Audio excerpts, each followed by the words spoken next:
with my son or my brother or anyone else anything having to do with their businesses. Of course, a radical New York prosecutor is trying to take down Trump before 2024. Duh.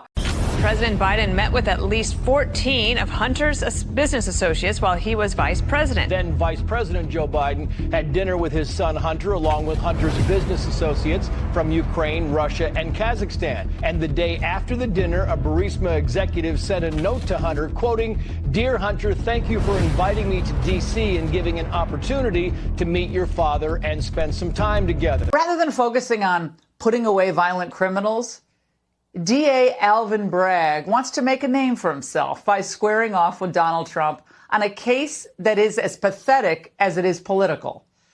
Bragg made a future Trump prosecution the cornerstone of his campaign for DA. I'm the candidate in the race who has the experience with Donald Trump. I was the chief deputy in the Attorney General's office. We sued the Trump administration over 100 times. I know how to litigate with him. Hunter's lucrative business dealings often included giving as much as 50% of his earnings to his dad. The text read, quote, "I hope you all can do what I did and pay for everything for this entire family for 30 years.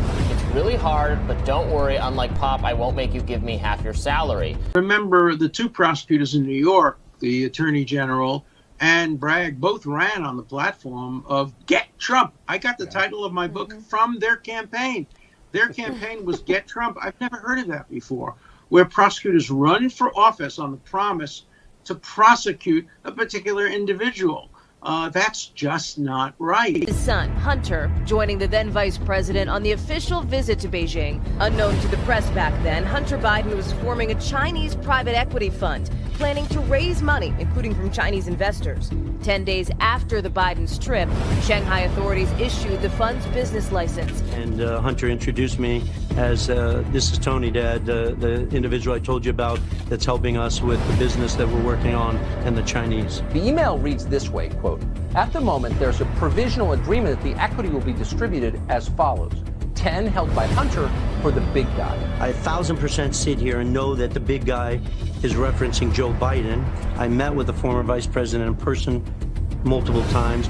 A newly revealed text message shows Bobulinski was apparently warned by business partner James Gillier, "Don't mention Joe being involved.